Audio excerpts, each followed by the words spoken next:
Cuando la Escritura habla de profecías, habla de toda palabra que sale de la boca de Dios. Es un error enseñar que solamente profecía es lo que la Escritura revela como evento futuro. Cuando estudiamos la Escritura desde Génesis hasta el Apocalipsis, todo eso es profecía. Dios es un ser eterno y por consiguiente el tiempo no existe para Dios. Cuando en la Escritura encontramos narraciones expresadas en un tiempo futuro, para el final de los tiempos, esas narraciones debemos de considerarlas como escatológicas. La escatología es una rama de la teología que estudia los tiempos del fin o los últimos tiempos. Este término viene del griego escatos, que significa últimos, y de la palabra logo, que significa estudio. Es por esto que definimos escatología como el estudio de los últimos tiempos. Los profetas del Antiguo Testamento son llamados profetas porque son la voz de Dios para la humanidad. Dios habla por medio de los profetas. El mensaje de Dios por medio del profeta puede tener un cumplimiento en su presente o en el futuro desde nuestro punto de vista humano. Toda palabra que sale de la boca de Dios tiene cumplimiento presente o futuro, desde la perspectiva humana, claro está. Sin embargo, para Dios todas son en su presente. Sin embargo, y esto es importante que lo entendamos, cuando Dios habla, no necesariamente define el tiempo de su cumplimiento. Dios en su eternidad ve todas las cosas como presente delante de Él, aunque para nosotros pueda ser futuro. Cuando Dios habla en tiempo pasado, lo que nos revela es que lo que ha dicho es un hecho. Cuando Dios le dijo a Israel, no temas porque yo te redimí, significa que esa redención, aunque no sea una realidad en el tiempo nuestro, es una realidad en el tiempo de Dios. Es un hecho, no hay vuelta atrás. Ya Dios nos ha redimidos a todos, nos puso nombre y pertenecemos a Él, aunque todavía no sea una realidad en nosotros. Es lamentable esto que voy a decir. La iglesia de los últimos tiempos ha ignorado las profecías. ¿Por qué pasa esto? La razón por la cual la iglesia ha ignorado, ha puesto a un lado y ha desechado la profecía es porque cuando van sobre ellas y encuentran esas profecías que no encajan con la teología de sus líderes, cierran la Biblia. Si nosotros descuidamos, ignoramos las profecías bíblicas, nos estamos perdiendo los mensajes más reveladores que ellas tienen para nosotros. La profecía escatológica nos revelan el majestuoso plan de Dios para toda la humanidad. Las teologías creadas por el hombre nacen en un corazón de una voluntad y de un viejo hombre que todavía no se ha crucificado con Cristo. El cristiano que todavía busca su voluntad, habla sus propias palabras. Esa persona que se autodenomina cristiano no ha nacido de nuevo. Hoy, por medio del estudio expositivo, voy a demostrar por la Escritura, no por lo que yo pienso ni creo, por cuanto he entregado mi libre albedrío al Señor, que el sistema teológico que esos grandes teólogos y maestros de la Biblia han construido no tienen como fundamento a los profetas ni a los apóstoles y mucho menos a Jesucristo como la piedra principal del ángulo. Estas teologías contradicen lo que la verdadera teología bíblica nos revela. Yo les exhorto a que por favor mire y escuche este estudio de hoy en su totalidad. Hoy empezamos con la primera parte del estudio. Les ruego que presten su atención a lo que voy a discutir. Tomen nota, ¿verdad? De todos los capítulos, versículos que hoy estaremos escudriñando, que nos van a revelar la verdad, la absoluta verdad de qué es lo que son las profecías escatológicas y qué nos revela. Si hay algo que usted no entienda, por favor, antes de criticar, sea humilde, envíe un mensaje diciendo el punto que no entiende. Y aunque voy a tratar de este estudio de una manera sencilla y práctica, de una manera que hasta un niño lo pueda asimilar, pero sé que hay muchos adultos que necesitan una explicación un poco más detallada. Escríbame y con mucho gusto se lo explico. El propósito de estos estudios es que usted pueda aprender a interpretar la Escritura en una manera correcta, a interpretar las profecías correctamente. Eso es algo que los líderes de nuestras congregaciones nunca van a hacer por usted. Muchas predicaciones rudimentarias, muchos consejitos, pórtese bien para que vaya al cielo, mensajes cargados de emociones, muchas actividades para entretener a los feligreses y un montón de payasadas. Y me disculpan los que se sientan ofendidos con lo que yo digo. Mi intención no es ofenderlos. Mi intención es llevarlos a reflexionar, a recapacitar en la manera en la que estamos estudiando la Escritura, amados. Luego, en la manera en la que vayamos desarrollando esta serie de estudios escatológicos, iremos hablando de otra cosita que en nuestras congregaciones nunca se mencionan. Y con esto cierro la introducción. Adelante con el estudio.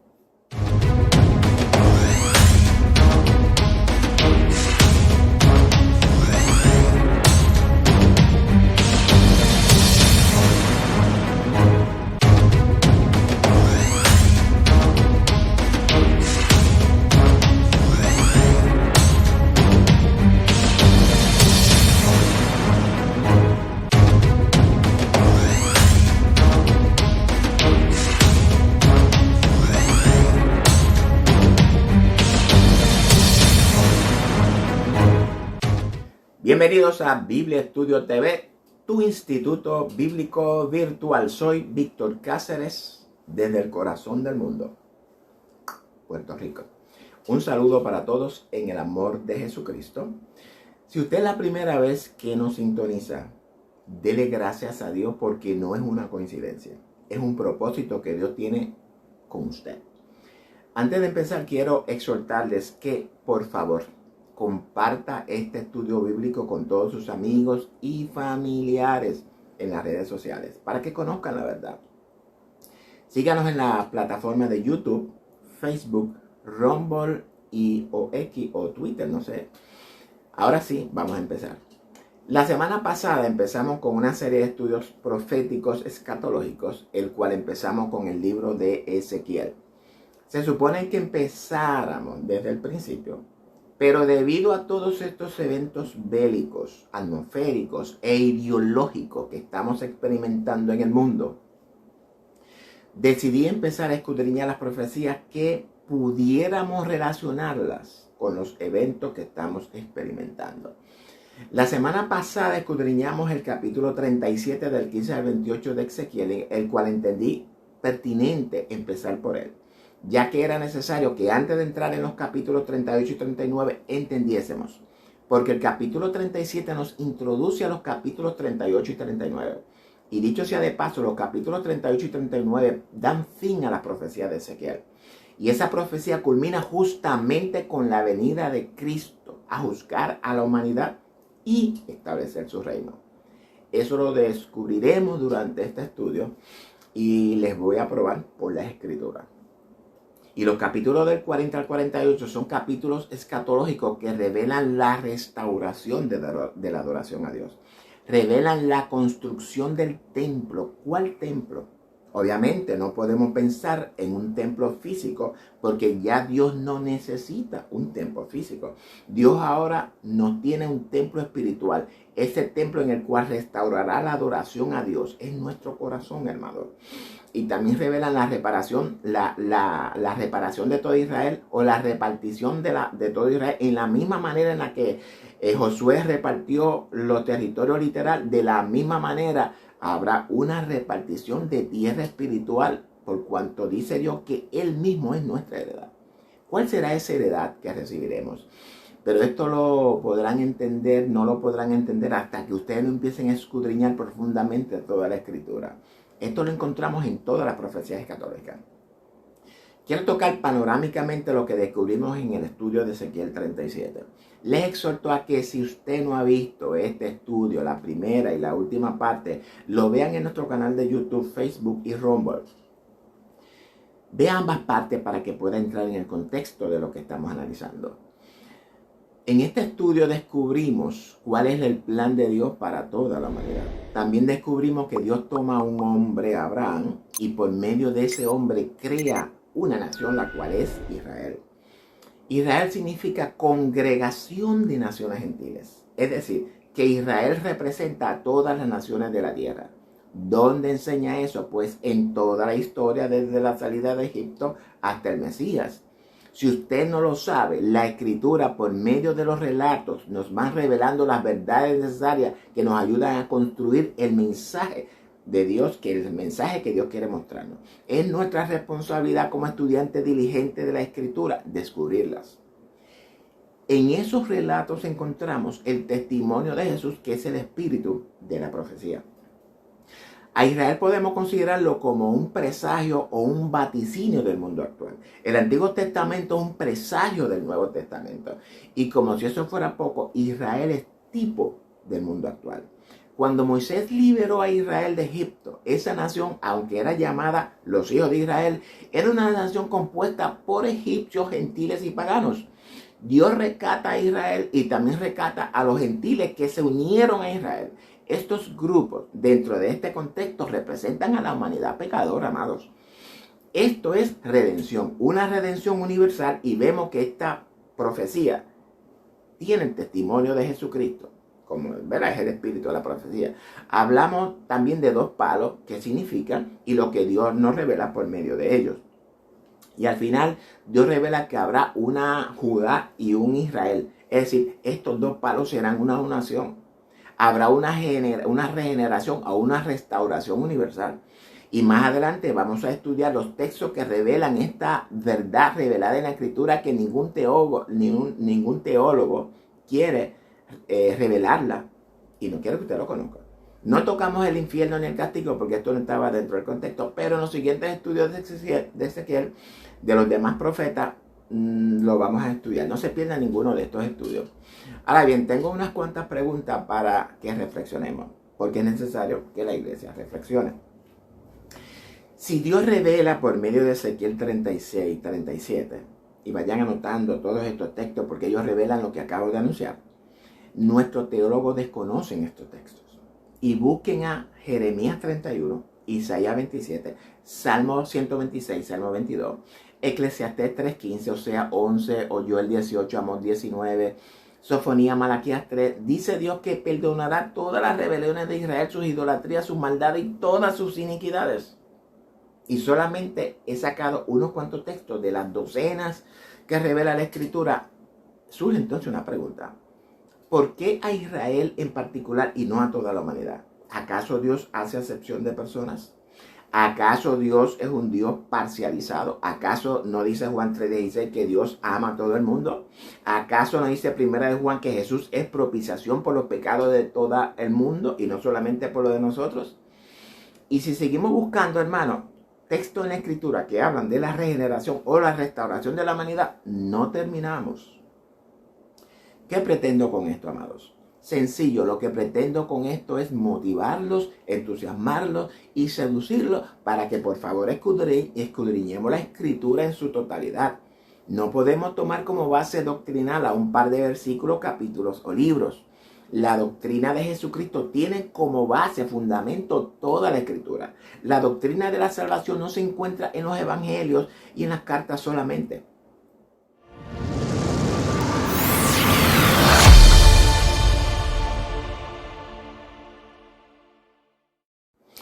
El principio de la salvación de Cristo está fundamentado en la Escritura antigua. ¿De dónde usted cree que Pablo y los apóstoles escribieron? De las Escrituras antiguas. Dice Pablo que nuestra doctrina debe de estar fundamentada en los apóstoles y los profetas, siendo Cristo la principal piedra del ángulo. Es hora ya de que la iglesia salga de esos rudimentos con los cuales han sido moldeadas y adoctrinadas las mentes.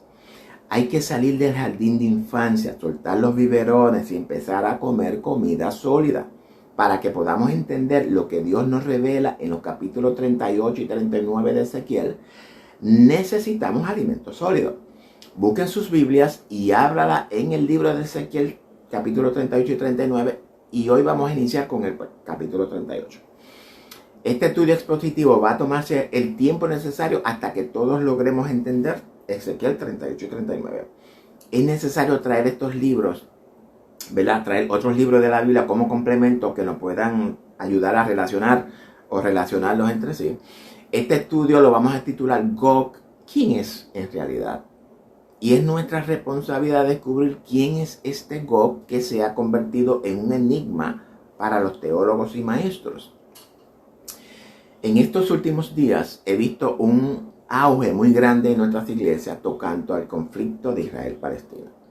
Hay muchos famosos teólogos y maestros que han empezado a predicar y enseñar que este conflicto es el principio del cumplimiento de Ezequiel 38 y 39. Han revolucionado a todas nuestras congregaciones con estos mensajes. Como resultado de estas ideologías que muchos teólogos y maestros, ¿verdad?, la gran mayoría de nuestras congregaciones se han estado levantando a favor de Israel y por consiguiente, aunque muchos no lo quieran admitir, en contra de los habitantes de la franja de Gaza. ¿Por qué razón, amado? Porque los medios se han encargado de difundir las noticias que el sistema quiere que creamos, tan sencillo como eso. Los medios son instrumentos del sistema cuyo fin es crear en la mente de todos los seres humanos todo aquello que nos pueda llevar a una vida llena de complejos, una vida sin sentido, una vida llena de incertidumbres, a una vida llena de inseguridades, a llamar a lo bueno malo y a lo malo bueno. También los medios, como las mismas redes sociales, promueven el odio, el rencor, la separación, el crimen, el adulterio, la fornicación, la maldad. Y como si eso fuera poco, también promueven la incredulidad en el Señor.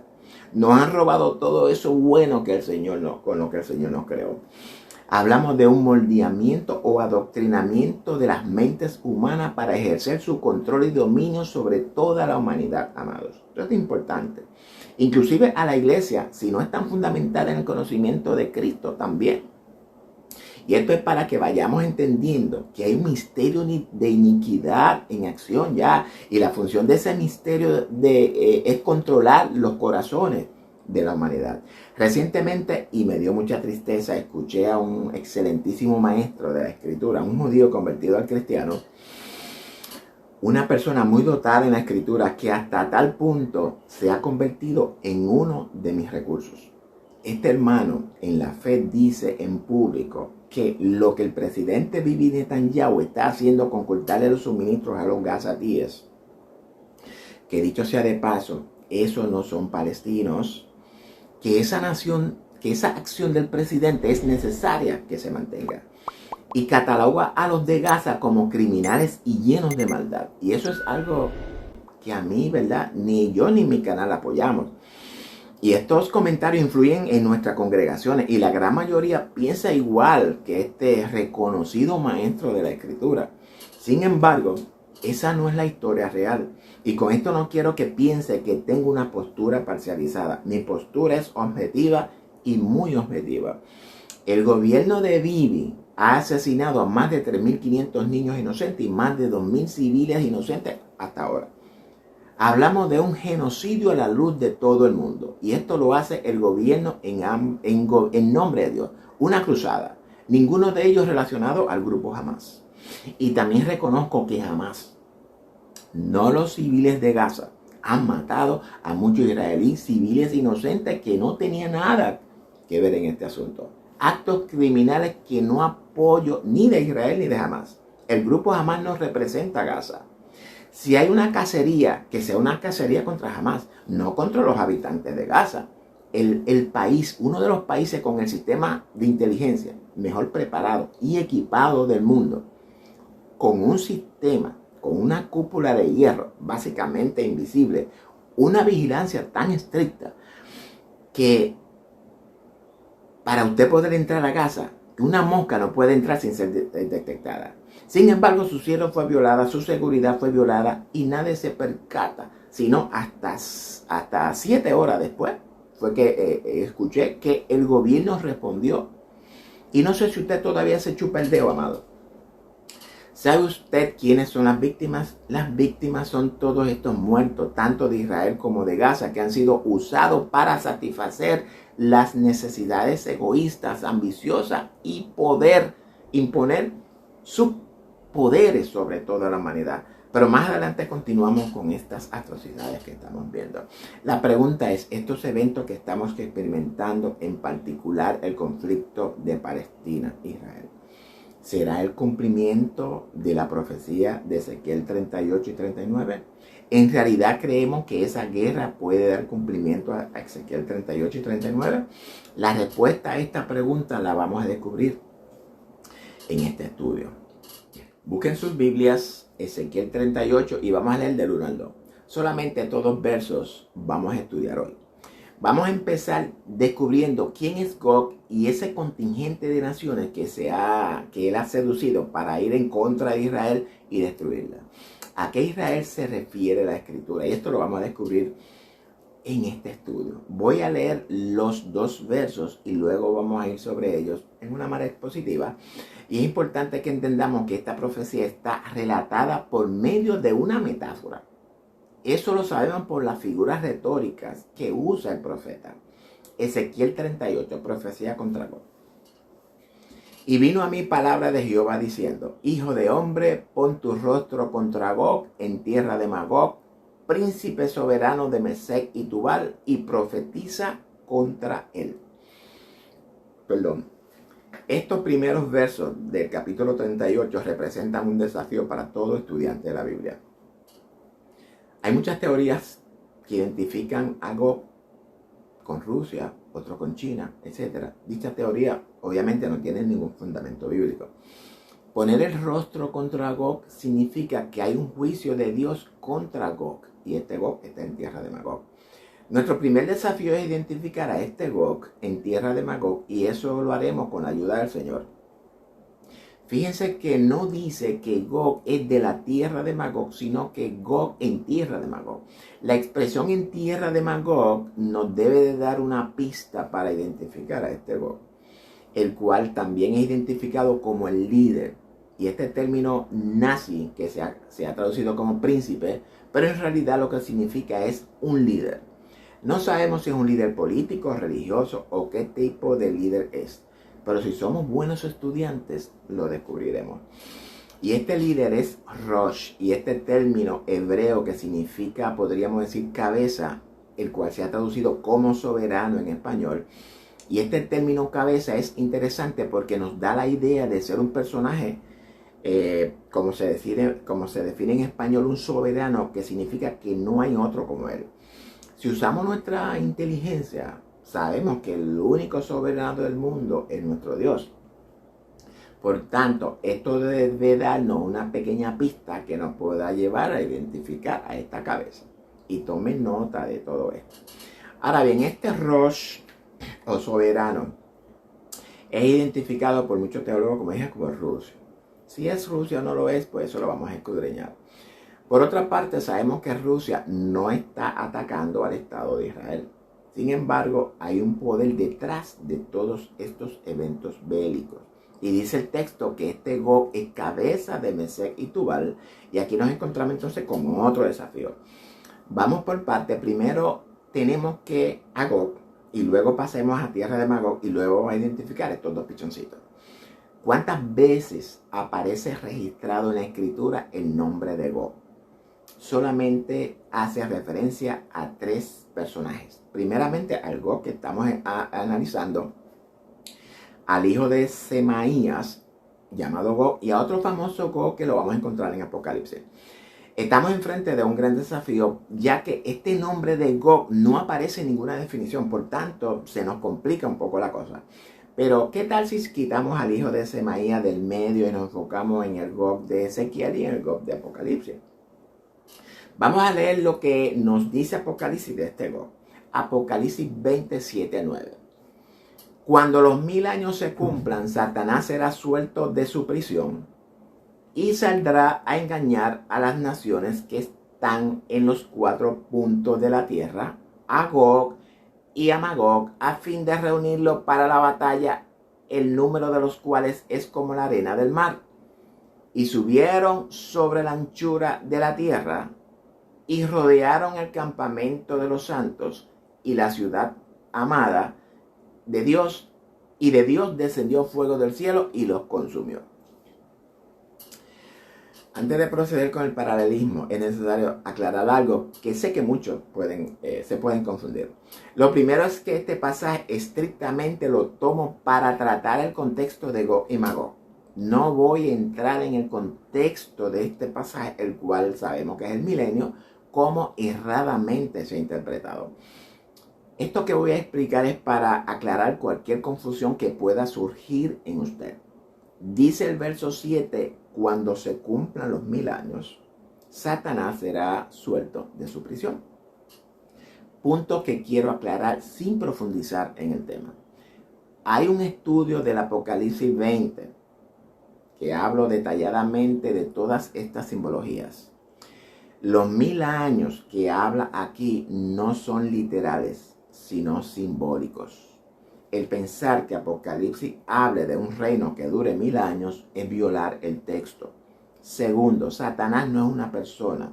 La Escritura usa este personaje o este símbolo que representa el mal en el ser humano, el cual está representado en Satanás como una figura literaria, retórica, diablo, serpiente y todo lo que usted conoce. No voy a entrar en detalle porque los detalles no es el contexto del tema. El tema aquí es identificar a Gog y eso lo vamos a hacer. Ahora bien, si somos estudiantes diligentes, podremos darnos cuenta primero que aparecen los dos grandes personajes de Ezequiel 38, Gog y Magog. Y si escudriñamos el texto, podemos discernir que estos textos de Apocalipsis son el resumen del 38 y 39 de Ezequiel. Es una sorpresa, ¿verdad? Anota esto en una esquinita, porque pronto vamos a entrar en profundidad en Ezequiel 38 y vamos a volver después a Apocalipsis para analizar el paralelismo. Por el momento ya hemos encontrado que Gog y Magog de Ezequiel son los mismos que aparecen en el Apocalipsis 20. Por tanto, si son los mismos, no podemos interpretar que habla de dos profecías diferentes ni de eventos diferentes.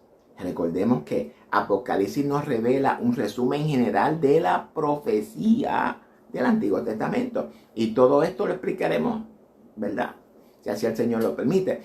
Y ya sabemos lo que es Satanás. Es importante que esto lo tengan en consideración porque de todo esto se trata este asunto. Hablamos de un conflicto entre el bien y el mal. Un conflicto que se origina en el interior del hombre, en la mente, en el corazón del hombre. Y ese conflicto lo vemos manifestado exteriormente en una guerra literal. ¿Qué otro personaje simbólico podemos relacionar a Gog? ¿Qué tal si buscamos un pasaje en Génesis que nos puede ayudar? Génesis 10. Y quiero su atención en este texto. Desafortunadamente no nos enseña a leer cuidadosamente. Búsquese Génesis 10 del 7 al 8. Y los hijos de Cus, Seba, Ávila, Sapta, Rama y Sapteca. Y los hijos de Rama, Seba y Dedán. Y Cus engendró a Nimrod, quien llegó a ser el primer poderoso en la tierra.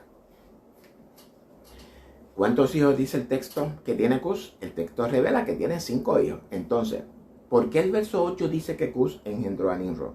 ¿Qué nos quiere revelar el texto? El escritor lo que nos quiere revelar es que ese engendro de Cus, llamado Nimrod, no es un hijo físico. Nimrod nació siendo Nimrod. Al igual que los gemelos Caín y Abel nacieron siendo Caín y siendo Abel. Nimrod, y a esto es lo que lo expliqué en el estudio de Noé, así que búsquenlo en YouTube. Nimrod es una actitud que se levanta contra la autoridad de Dios.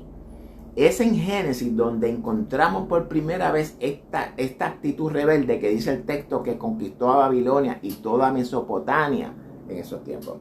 El que el texto diga que Nimrod fue el primer poderoso en la tierra significa que era un cazador de almas. Hablamos de un sometimiento de la mente de los hombres bajo esa actitud rebelde que se levanta contra la autoridad divina. Eso es ser poderoso en la tierra. Nimrod es el origen del misterio de iniquidad que habla Pablo. Esa actitud es la misma que encontramos en este Gog. Todo esto lo explicaremos detalladamente en el estudio. Por ahora estamos identificando a Gog en la Escritura. ¿Dónde más aparece esa actitud en contra de la autoridad de Dios? Busquemos a Génesis 15, 16. Y en la cuarta generación volverán acá, porque aún no ha llegado el colmo, la maldad del amorreo hasta aquí. Y si usted no lo sabe, Esto es uno de los textos más reveladores que tiene la Escritura, al igual que otros muchos. Dios le dice a Abraham que su pueblo volverá a la tierra prometida en la cuarta generación. Y si no me equivoco, estamos en esa cuarta generación. Pero eso es otro tema, vamos a hablarlo luego. Ustedes todos conocen el contexto de este texto. Dios le dice a Abraham que aún no ha llegado la maldad o la iniquidad del amorreo. No dice la maldad de los amorreos, sino del amorreo. Y este amorreo es un símbolo usado por Dios para identificar actitud de maldad que se levanta en contra de la autoridad divina. El amorreo, líder del cananeo, simboliza a la depravación sexual en los seres humanos. Hablamos de una actitud, un comportamiento. Vayan tomando nota, porque más adelante vamos a identificar qué significan todos estos símbolos en la Escritura para revelarnos esas actitudes que se rebelan contra la autoridad de Dios. En el huerto encontramos la soberbia y el orgullo. ¿Dónde más aparece esta actitud? Miqueas 5, del 5 al 6. Y esta será nuestra paz, refiriéndose, ¿verdad?, a Cristo, cuando el asirio viniere a nuestra tierra y cuando hollare nuestros palacios, entonces levantaremos contra él 7 pastores y 8 hombres principales, y devastarán a la tierra de Asiria a espada, y con sus espadas la tierra de Nimrod, y nos librará del asirio cuando viniere contra nuestra tierra y hollare nuestros confines. Y estos otros textos son extremadamente reveladores, porque nos revela el final de los tiempos. Ahora bien, no lo voy a explicar aquí, pero sí lo voy a explicar al final de este estudio bíblico. Voy a explicar lo que simboliza la tierra en todo el contexto bíblico y también lo que significa nuestros palacios. Para los que no saben, el contexto de este texto es el reinado del Mesías. Ahora bien, dice el texto que ese personaje llamado el asirio va a ir a la tierra y los palacios de Jerusalén para ser destruidas. Y hay un estudio en YouTube que preparé llamado el asirio. Debe de buscarlo y mirarlo cuidadosamente. Este asirio es un símbolo usado por Dios para identificar a esa actitud rebelde que se levanta contra la autoridad divina. Hablamos de una actitud totalitaria, es decir, un régimen totalitario político, judicial y religioso. Estamos hablando de un pensamiento globalista, edificar el poder, un régimen totalitario. Obviamente debemos de tener siempre presente que los relatos proféticos están, ¿verdad?, usando figuras literarias. Entiéndase, como dije anteriormente, metáforas, simbología, parábola, etc. Esto es importante que lo entendamos. No podemos interpretarlo literalmente, lo que quiero decir. Dios, por medio de estos relatos, nos revela una verdad espiritual. El testimonio de Jesús es el espíritu de la profecía. Y el espíritu significa en la manera que debemos de interpretar la profecía. En el Antiguo Testamento todo lo vemos literal. Pero en el Nuevo Testamento todo lo vemos espiritual, del corazón. Pero todo esto lo iremos entendiendo a lo largo de este estudio. No se pierda ninguno de ellos, amados. Lo que usted aprende aquí, no lo aprende en ninguna universidad teológica, en ningún instituto bíblico, ni en ninguna clase dominical ni sabática. Ningún maestro, teólogo ni pastor se molesta en escudriñar la Escritura para traerle esta verdad. Estamos relacionando a Gog con toda la Escritura, o en toda la Escritura. ¿Dónde más encontramos a Gog? Vamos nuevamente a Apocalipsis, capítulo 13, 1.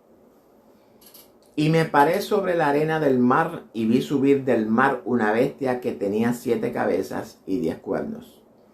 Y en sus cuernos 10 diademas y sobre sus cabezas un nombre blasfemo. Okay. Todos sabemos o todos conocemos este texto. Estamos hablando de la bestia que sube del mar. Esta bestia que sube del mar es la misma actitud de Gog. Esta actitud es la que opera en la bestia que sube de la tierra. Es importante que entendamos, que aprendamos a discernir las Escrituras. Dios desde el principio nos viene revelando esa actitud que fue engendrada por Cus, hijo de Cam. Cam, que es el padre de Canaán. Y no quiero, ¿verdad?, que nos salgamos del contexto de Cam. Yo he preparado estudio de Nimrod, de Canaán y de Asirio, y del asirio y de la bestia del mar y de Gog de Apocalipsis. Mi sugerencia es que lo busque en nuestro canal de YouTube y en Facebook y lo disfruten. Ahí hablo detalladamente de todo. Y voy a continuar con Gog, porque ese es nuestro contexto. Ya hemos encontrado a 5 personajes simbólicos relacionados a Gog. Nimrod, el amorreo, el asirio, la bestia que sube del mar y el Gog de Apocalipsis. Y antes de Nimrod todos conocemos la serpiente conocida como el dragón, y no podemos pasar por alto a Caín. Pero de esto no vamos a hablar, porque esto es un tema largo y extendido. Estos 6 personajes son símbolos que los escritores bíblicos usan para identificar el mal que domina sobre toda la humanidad. Un mal espiritual, un mal en el corazón del ser humano, y vemos que ese mal es expresado exteriormente en forma de pecado.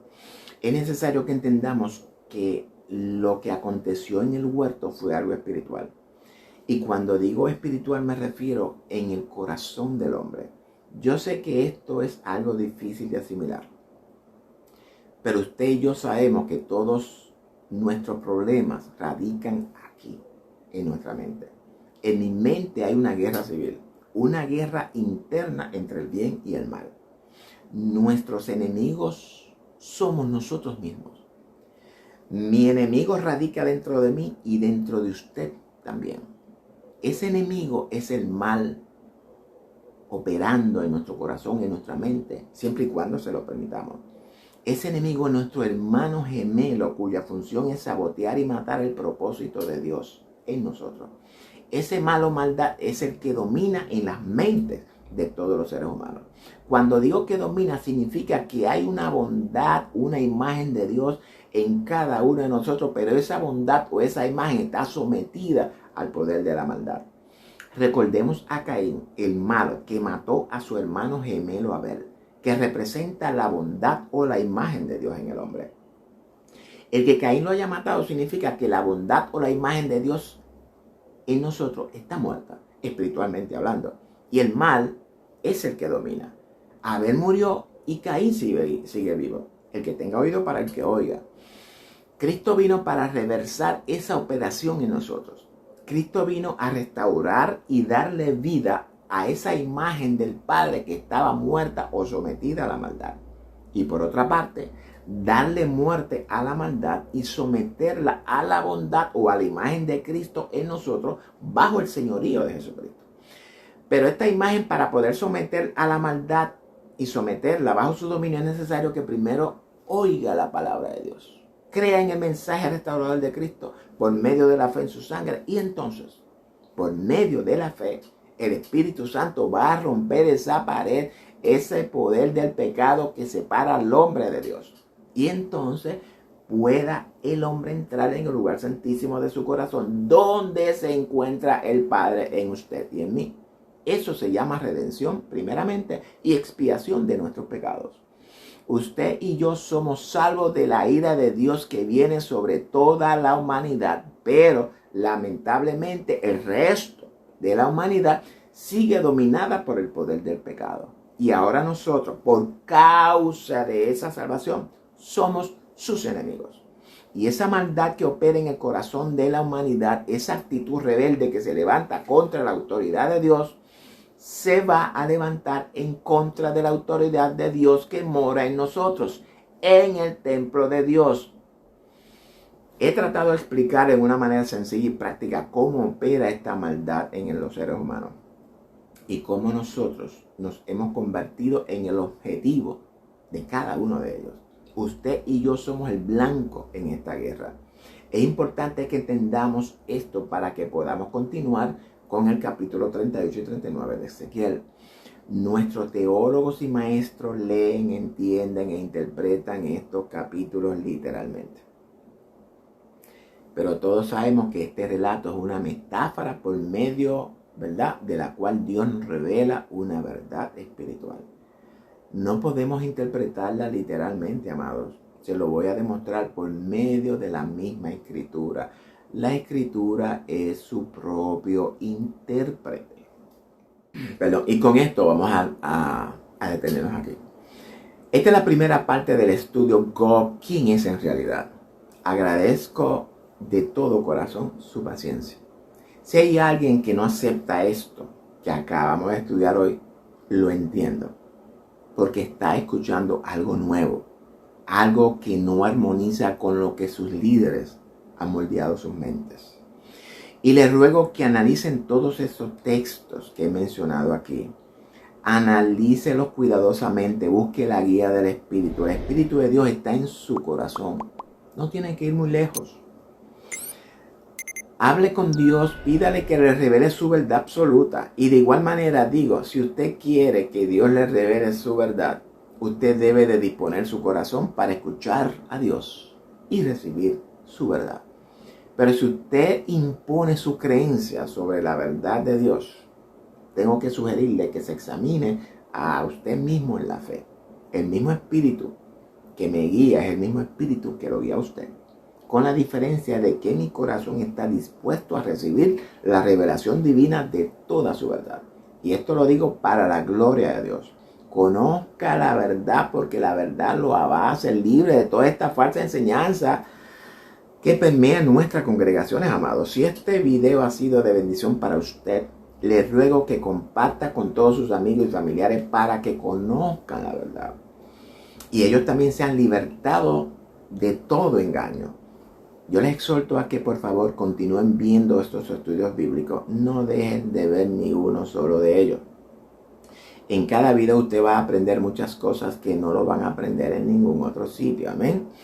Así que Daniel dice que en estos últimos días el conocimiento aumentaría. Y ese conocimiento se refiere a conocer la verdad, las profecías. Ya es tiempo de romper el sello de los libros proféticos. Daniel nos da ejemplo. Mira, cuando se acercaba el tiempo del final del cautiverio, ¿qué hizo Daniel? Buscó la profecía de Jeremías. Eso no está escrito en la Biblia, simplemente para que lo leamos. Dios nos está enunciando por medio de la actitud de Daniel en la manera en que Él quiere que respondamos y obedezcamos. Si usted tiene preguntas o dudas, por favor, comuníquese vía mensaje de WhatsApp al 787-616-1377 y voy a aclarar su duda. Yo sé que hay muchos temas difíciles de entender en la Escritura y por esta razón muchos ni siquiera se ocupan de estudiarla. Pero es ignorancia. Nos puede costar la salvación. Mi pueblo se pierde por falta de conocimiento, dice el Señor. Dios no quiere el castigo para ninguno de sus hijos. El castigo es para el desobediente que vive su vida en pecado. Cierro con esto. Si usted en verdad quiere ser arrebatado aquel día, es necesario que usted viva preparado para eso. Y si no escudriña la Escritura diligentemente, medita en ella y busca la guía de Dios, usted muere en tinieblas sin conocer la verdad. No te pierdas la segunda parte del estudio Go, ¿quién es en realidad? Y nos vamos a ver en la próxima página, si así el Señor lo permite. Soy Víctor Cáceres, desde el corazón del mundo, Puerto Rico, para todos ustedes. Dios les bendiga a todos.